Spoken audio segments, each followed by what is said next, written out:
everybody, this is Ogre Boy, and I'm going to be doing my review for the 2004 movie Scooby-Doo 2 Monsters Unleashed. So, this movie is a sequel to the 2002 film and is once again directed by Raja Gosnell and written by James Gunn, and this time Mystery Inc. is trying to solve this mystery.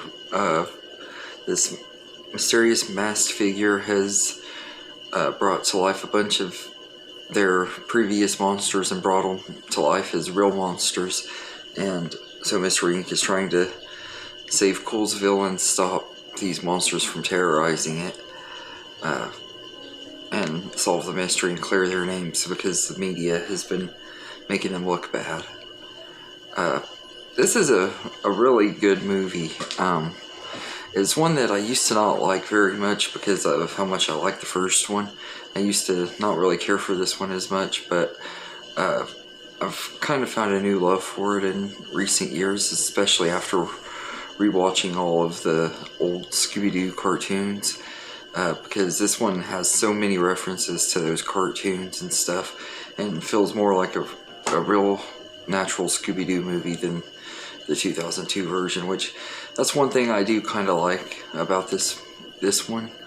And I know a lot of people actually like this one more because of that reason. It feels more like a Scooby-Doo movie, and I think it does. It really does feel more like one. And someone even pointed out one time in a video that I watched that the movies were released backwards, and this one would have made more sense to be the first one, and I kind of agree. And everything, because if you think about it, this one would have made a good sequel to the TV show, and then the 2002 version could have been a sequel to it. But I really like this movie. The cast are all once again excellent, especially Matthew Lillard as Shaggy, but and Linda Cardellini as Velma.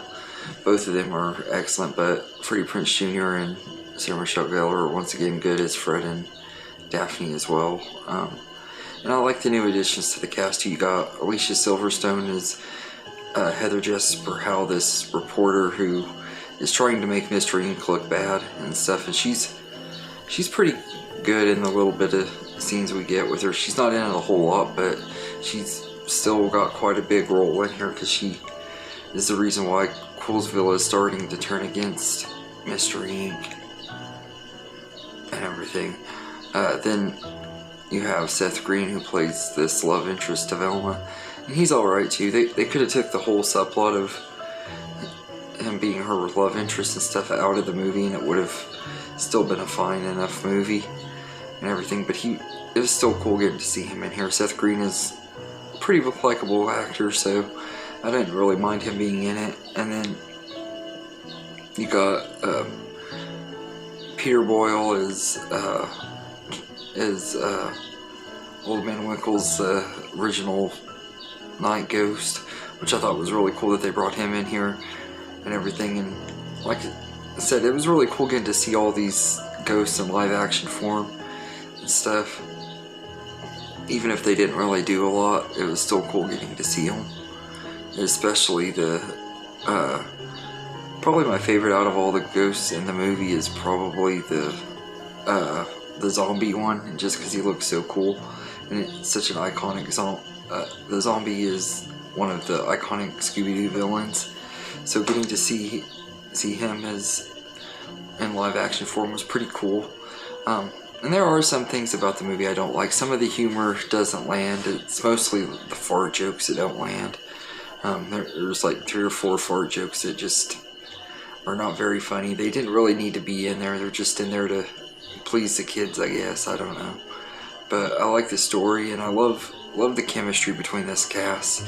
It sucks that this is the only other Scooby-Doo movie we're ever going to get with this cast, more than likely.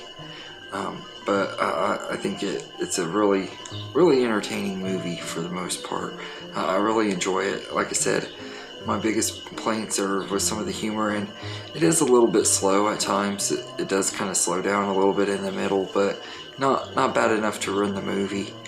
and everything. But all in all, I think Scooby-Doo 2 Monsters Unleashed is a fun movie. Not necessarily the best and everything. It was kind of predictable how it was going to go and who the villain was going to be and everything because of the exposition that's going on at the beginning of the movie. But all in all, it's a fine movie. It has some good moments, especially the scene when they go into Old Man Wickle's house.